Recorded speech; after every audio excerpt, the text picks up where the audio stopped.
हाय class 12 वालों, कैसे हो सभी लोग। सभी का स्वागत है मेरे एजुकेशन गुरुकुल पे।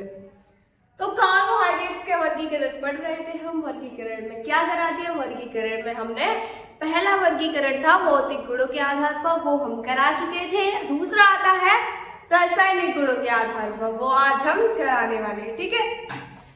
भौतिक गुणों के आधार पर दो भाग थे, दो पार्ट थे, एक शर्कराएं थी, एक अशर्कराएं थी। और रासायनिक गुणों के आधार पर 5 है। कितनी है? 5।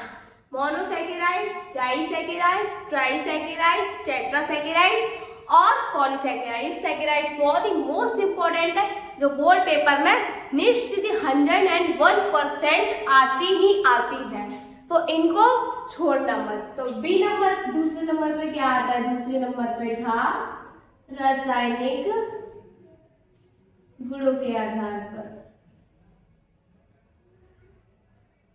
रासायनिक गुणों के आधार पर। ठीक है।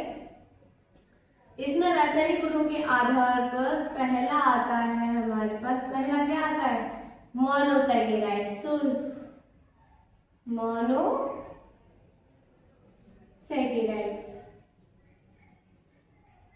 अब मैं इंग्लिश में ना लिखकर हिंदी में ही लिख दे रही हूँ ताकि अच्छे से समझ में आए। मोनोसैकेराइड्स।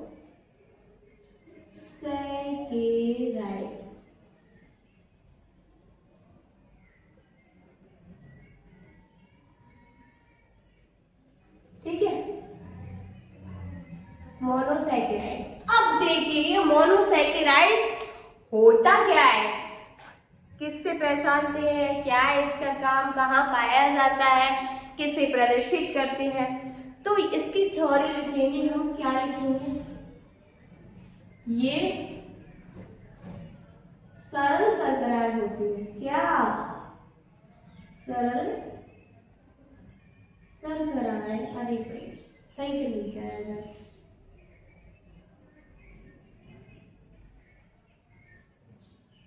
होती है,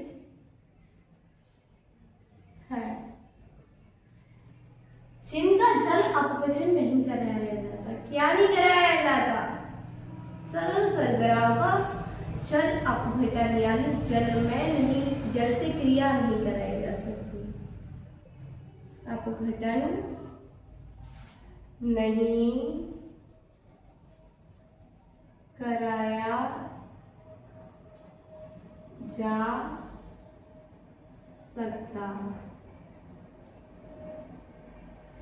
ठीक है।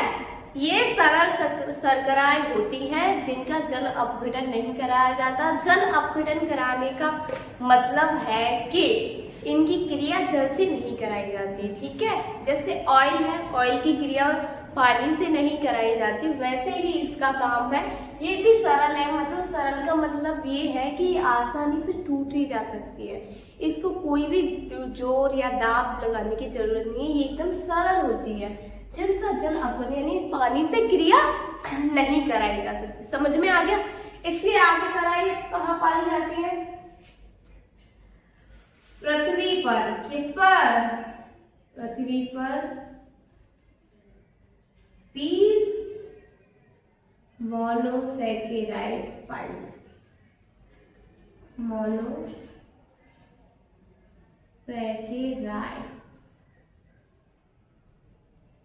ठीक है, पाई जाती है।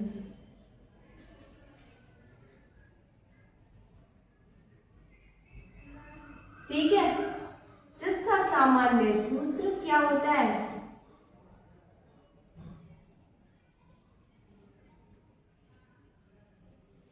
सामान्य सूत्र सिंपल है, CH2O कोष्टक के बाहर Y होता है।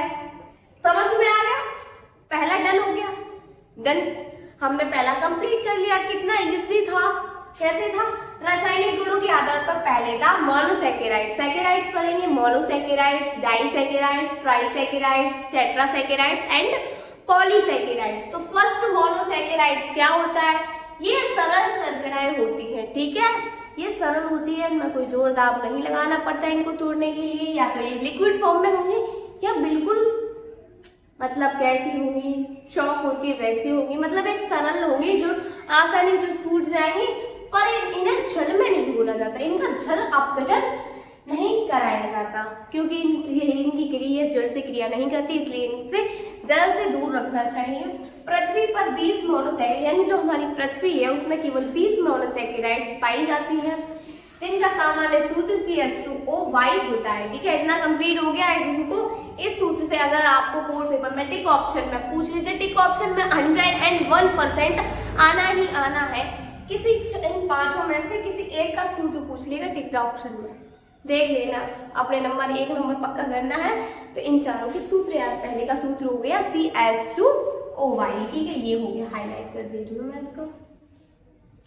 CH2 पोषक बंध भार Y, ठीक है। अब आए डाइसैकेराइड्स पर, मोनोसैकेराइड्स आपको समझ में आ गया होगा, अब डाइसैकेराइड्स पे चलते चलो। डाइसैकेराइड्स इसको इरेज करना पड़ेगा हमें,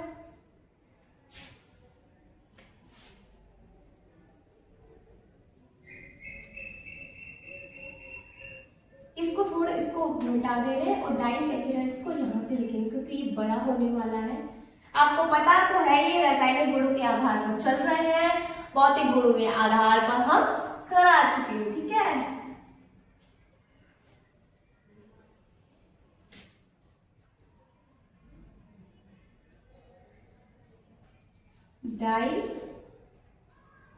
डाइसैकेराइड,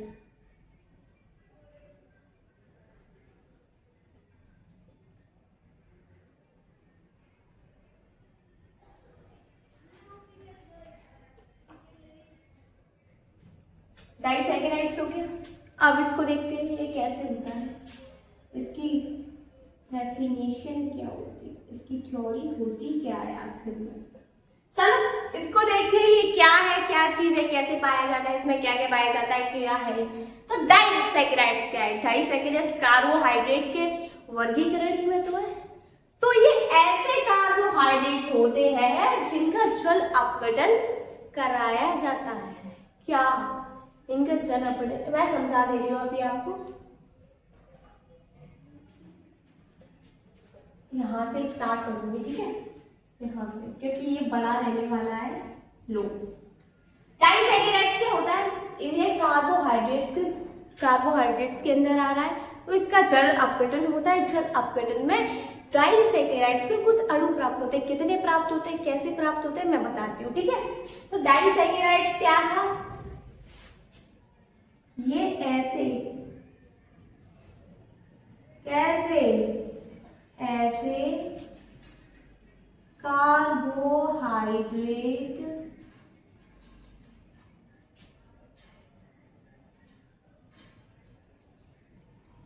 होते हैं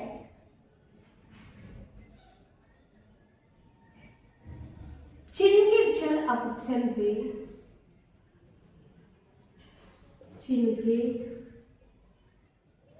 जल अपघटन चिन्ह का बोल रहा है, ठीक है, अपघटन कराने पर, क्या कराने पर, जल अपघटन कराने पर डाइसैकेराइड्स क्या चल रहा है, सॉरी डाइसैकेराइड्स नहीं होगा यहाँ पे, इससे पहला पढ़ चुके हैं वो होगा मोनोसैकेराइड्स,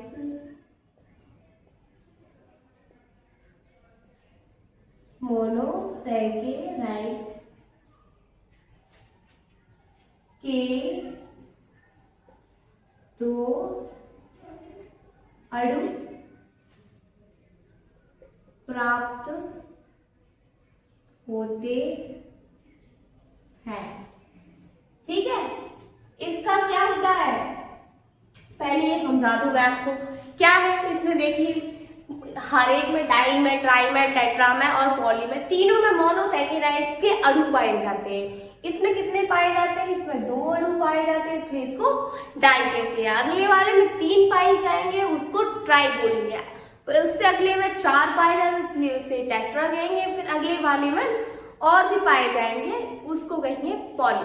ठीक है, इसमें 2 अणु यानी ये ऐसे कार्बोहाइड्रेट्स होते हैं जिनको जब जल में घोला जाता है तो मोनोसैकेराइड्स के 2 अणु प्राप्त होते हैं, इसलिए हमें ना क्या कहते हैं, इसलिए हमें ना डाइसैकेराइड्स कहते हैं। डाइसैकेराइड्स कहलाते हैं। क्या कहलाते हैं? डाइसैकेराइड्स कहलाते। ठीक है, इनका सामान्य सूत्र क्या होता है भाई? सामान्य सूत्र C12H22O11। ठीक है, बॉक्स में बंद कर दिया है मैंने। होता है ये, इसका 2 अणु प्राप्त होते हैं मोनोसैकेराइड्स के। डाइसैकेराइड्स कहलाता है। इनका सामान्य सूत्र इतना होता है C12H22O11। ये टिक ऑप्शन में आ सकता है, इसको स्किप करने की कोशिश ना करें। तो ये C12H22O11 करके उसमें देगा और पूछेगा कि डाइसैकेराइड, ट्राइसैकेराइड, टेट्रासैकेराइड या पॉलीसैकेराइड से किसका उदाहरण है, किसको प्रदर्शित करते हैं इस सूत्र से। तो इसको डाइसैकेराइड आपको दिखे तो ये सूत्र याद होगा तो आप डाइसैकेराइड जरूर लगा दोगे। ठीक है, तो और क्या क्या होता है इसमें? तो ये कैसे होते हैं? हाँ, ये स्वाद में मीठे होते हैं। ये स्वाद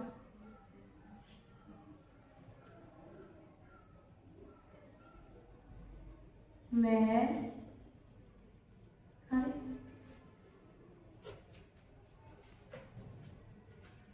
मीठे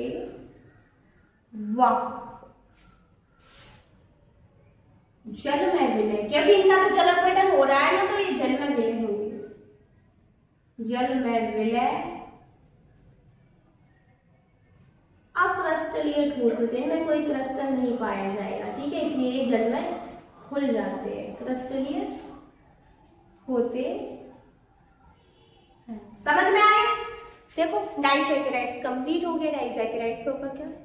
ये ऐसे कार्बोहाइड्रेट्स होते हैं जिनका जल अपघटन कराने पर मोनोसैकेराइड्स के 2 अणु प्राप्त होते हैं। जो मोनोसैकेराइड्स कराए उसमें 20 मोनोसैकेराइड्स पृथ्वी पर पाए जाते हैं। 20 में से 2 इसमें 2 अणु इसमें पाए जाते हैं, तो इसको डाइसैकेराइड्स कहते हैं। इसका सामान्य सूत्र C12H22O11 होता है। ये स्वाद में मीठे होते हैं, वह जल में मिले, जल में घुल जाएंगे। स्वाद में खाओगे तो मीठे लगेंगे। अक्रिस्टलीय का मतलब होता है ये क्रिस्टल टाइप होंगे तो ये जल में मिले नहीं होंगे। अक्रिस्टलीय होंगे तो ये जल में विलय हो जाएंगे आसानी से। ठीक है, इतना कंप्लीट हो गया। अब ट्राई पे आए, ट्राइसैकेराइड्स कराते हैं आपको। ट्राइसैकेराइड्स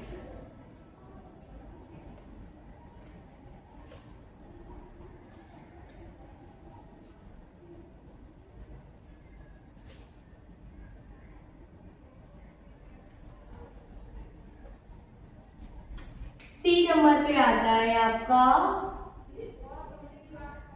ट्राइसैकेराइड्स। ट्राइसैकेराइड्स को देखेंगे इसमें होता क्या है। ठीक है, ये किसमें कैसे पाया जाता है, यहां से स्टार्ट करते हैं। ट्राइसैकेराइड्स क्या होता है? ट्राइसैकेराइड्स भी एकदम सिंपल है इसकी तरह। चलो देखते हैं उसको भी। ट्राइसैकेराइड्स क्या पढ़ाया था मैंने? डाई में पढ़ाया था कार्बोहाइड्रेट्स का। चलो कोई सेम वैसा ही है। चलो इसमें अणु 3 प्राप्त हो जाएंगे जैसे मैंने बताया था। तो इसको यहाँ से स्टार्ट है, छोटा है इससे। इसमें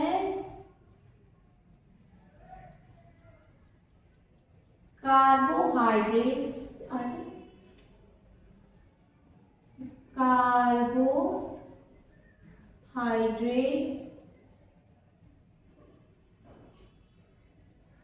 का क्या करा रहे थे? जल अपघटन, ठीक है, कराने पर क्या प्राप्त होता है? किसके अणु प्राप्त हो रहे हैं सब में? मोनो सैकेराइड्स के 3 अणु प्राप्त होते हैं। कितने?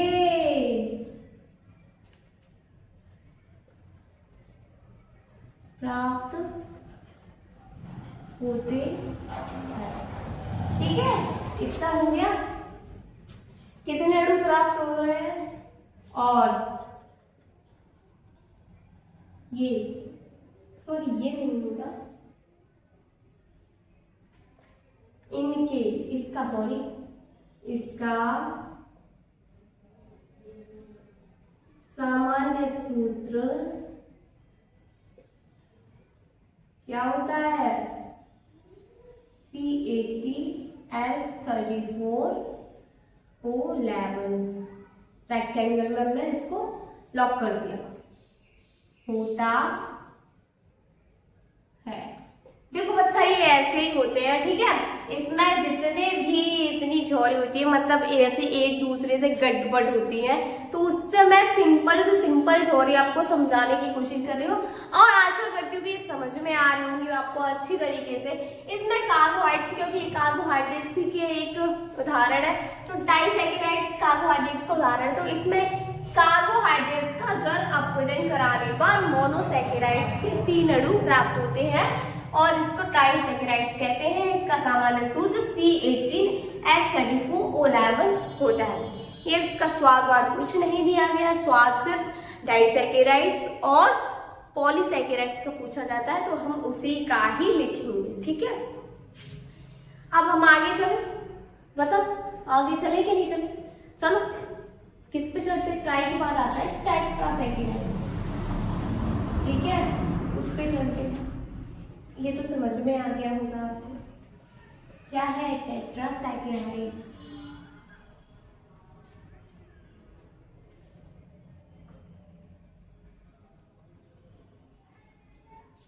क्या है? इसके आगे हम कराएंगे टेट्रासैकेराइड्स। क्या? टेट्रासैकेराइड्स। तो ये सब होता क्या है सारा? टेट्रासैकेराइड्स क्या होगा? टेट्रासैकेराइड्स में एकदम ट्राइसैकेराइड्स की तरह है, एकदम सिंपल। कैसे सिंपल है देखो, इसमें किसका जल अपघटन होता है बताओ? इसमें कार्बोहाइड्रेट्स, बोलते जाओ अपने मन मन में, कार्बोहाइड्रेट्स का जल अपघटन कराने पर, बोलो बोलो, का जल अपघटन कराने पर, अपघटन कराने, सही से लिख जा,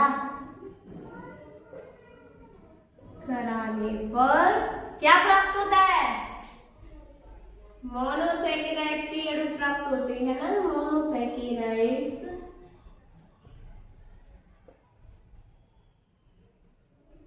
के कितने अणु प्राप्त होते हैं? 4 अणु प्राप्त होते हैं, ठीक है, 4 अणु प्राप्त। इसका सामान्य सूत्र, अरे गलत कह दिया क्या? इसका सामान्य सूत्र होता है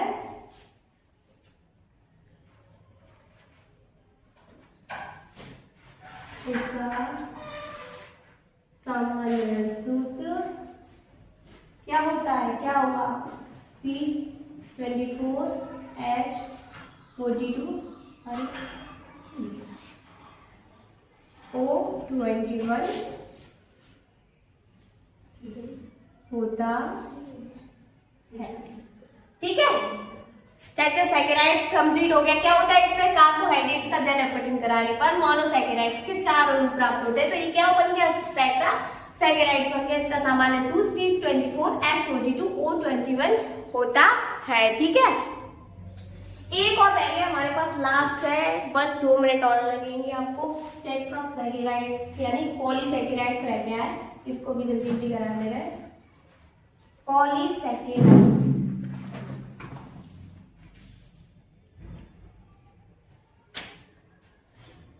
ई पॉलीसैकेराइड्स।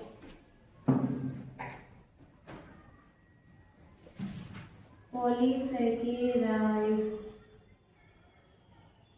ये होता क्या है?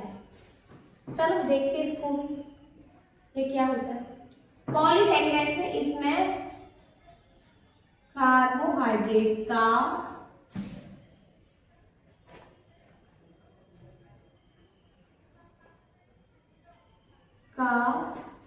जल अपघटन कराने पर, क्या कराने पर? जल अपघटन कराने पर क्या प्राप्त होता है? मोनोसैकेराइड्स के 8 या 8 से अधिक,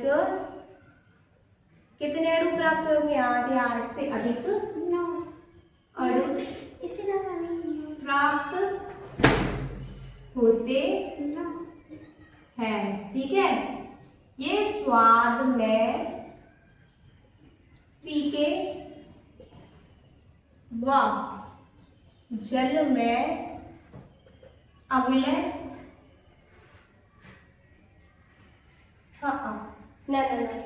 जल में विलय, ठीक है, विलय क्रिस्टलीय ठोस होते हैं। अब क्रिस्टलीय, क्योंकि जल में विलय ना, क्रिस्टलीय ठोस होते हैं। अगर क्रिस्टलीय हो तो ठीक है, इसका कोई सामान्य सूत्र नहीं होता, इसको यहीं तक, इसके यहीं तक छोड़ते हैं। तो इस पॉलीसैकेराइड्स के वजह इसमें कार्बोहाइड्रेट का जल अपघटन कराने पर मोनोसैकेराइड्स का 8 या 8 से अधिक अणु प्राप्त होंगे। 8 अणु प्राप्त होंगे या 9 या 10, 8 से कम प्राप्त नहीं होंगे। तो आशा करती हूँ कार्बोहाइड्रेट्स का वर्गीकरण जो रासायनिक गुणों के आधार पर आपको समझ में आया हुआ है। ऐसे ही जुड़े रहिए हमारे YouTube चैनल एजुकेशन गुरुकुल के साथ। तब तक के लिए मिलते हैं आपसे अगली क्लास में। अगर आपको वीडियो अच्छी लगी हो तो लाइक, कमेंट एंड शेयर जरूर करके जाएं, और आप मेरे चैनल पे नए हो तो इसको सब्सक्राइब जरूर कर लें और अपने दोस्तों के पास शेयर जरूर करते हैं। तब तक के लिए मिलते हैं आपसे अगली क्लास में। Bye bye.